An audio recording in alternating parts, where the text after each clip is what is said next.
This is our first Bay Area Housing Market Town Hall webinar in 2023. Now, to start off with, reminding everybody to subscribe on our YouTube channels if you want to get updated on the recordings and also past recordings for our episodes. We did quite a few since 2020 March. So today is our 38th episode. We have tons of information, and especially if you're interested in commercial real estate, for example, multifamily, we do have some workshops that we have on the YouTube channel as well. Now, multifamily market stats. Here, we're looking at the National Rent Index from 2018. As you see, that is very common starting about September to December that the rent would start come down a little bit, will decrease a little bit. In 2020 and 2021, we started seeing a little bit different market. 2020, it was because of COVID, so that's why we saw a huge drop in the rental rate. And then in 2021, it has gone up so much throughout the years and only dropped about 2 months or so. And versus like the last few years, you see that usually it's the last 4 months of the year that the rent prices would drop. And 2022 continued to go up on the rent.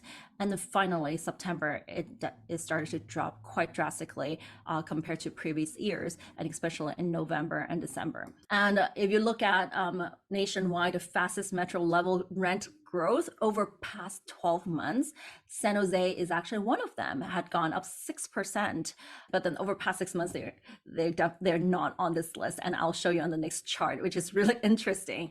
And the next chart is at the slowest metro level rent growth. And you'll see San Jose for the past 6 months, they're on the top 10 slowest metro rent growth. And they drop about 4%, and Sacramento drop about 4% as well.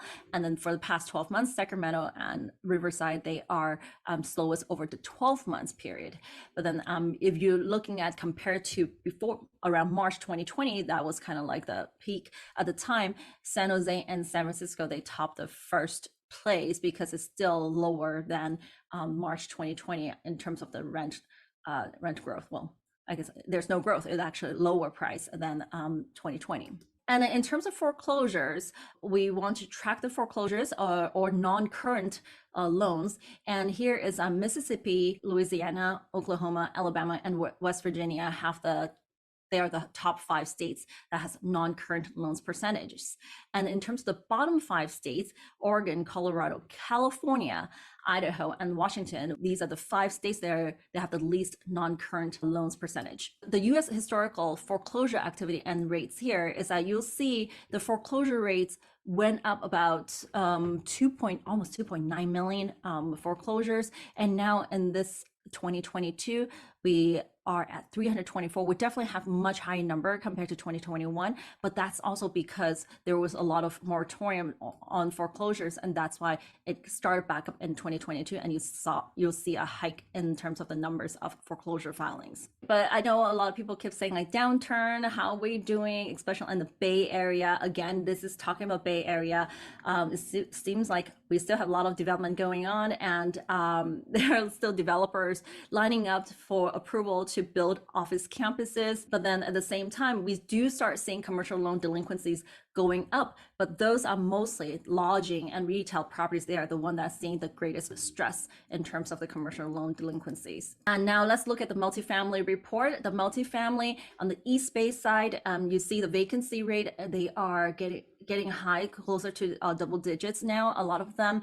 And Emeryville is hitting about 15%, and market rent is about $2,800. And the annual rent growth actually went down about 2.5, but their market sale price per unit is pretty high compared to other cities in the East Bay, is at $564,000 per unit. But then if you look at the market cap rate, despite the interest rate has gone up so much, we're still lingering around 3 and 4s in terms of market cap rate. And here is Silicon Valley multifamily side. I thought is really interesting. We kind of like, okay, of course, Mountain View and Los Altos, they typically have a much higher price point, and they're at $709,000 per unit. But look at North San Jose, $749,000 per unit. That's pretty incredible to look at the number. And then their rent is very comparable to Mountain View and Los Altos as well. And here you see almost all of them, they are all under 4% market cap rate still. So besides San Benito County is at 4.5, but all the other places are still under 4% cap rate. And in terms of San Francisco multifamily report, Marina Pacific Heights, Presidio, of course, you'll see that $812,000 per unit, pretty significant. And their rental rate is about $3,657. That's their asking rent. And the market cap rate, again, over here in San Francisco, they're all well under 4% here still. So multifamily market is still going really strong, although we definitely see less sales right now because there are just a lot of multifamily owners are not willing to sell. But if they are selling, the cap rate is still holding really strong. Now, I just want to prep before I introduce our speaker today. I want to talk a little bit about homeless population by state in 2023. And as you see, this astounding number, California compared to any other states, these are the 10 states with the most homeless people, but we're well above the other states. I thought if you look at this chart, that's even more astounding. When you look at this, we're just blew everyone away in terms of number of homelessness. A lot of times they blamed it on the high housing cost over here, and also that it's really difficult for people to rent. So this is what a lot of these news pieces have been talking about, like, hey, the corporate landlords, excessive rents, they are the one that who feel the homelessness. They needed the rent control to help curb the homelessness in the area. But at the same time, there are other organizations that are saying that, hey, you know, here is an analysis of the rates of homelessness in 50 major cities across the country shows that rent control is the only factor that is associated with high rates of homelessness. The commonly suggested explanations, high unemployment, high poverty rates, lack of public housing show no correlation. I just wanted to bring it up. Maybe Daniel will have some of his own opinion as well, but I just thought this is something we really need to think about. Is the rent control going to help with homelessness, or is it going to make it worse?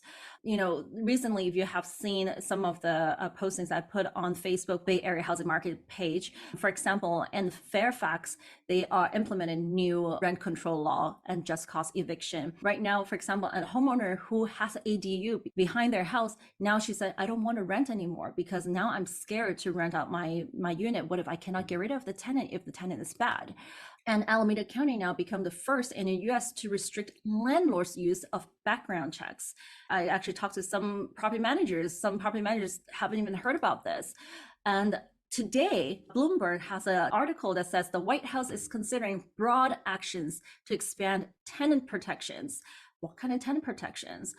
So this is something that I think is really worth our time to see. So that's why I asked Daniel to come on here, especially he was also being interviewed by ABC7 to talk about the Alameda County starting to become the first county to restrict landlords' use of background checks.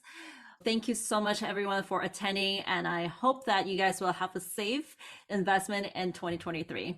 Thank you. Bye.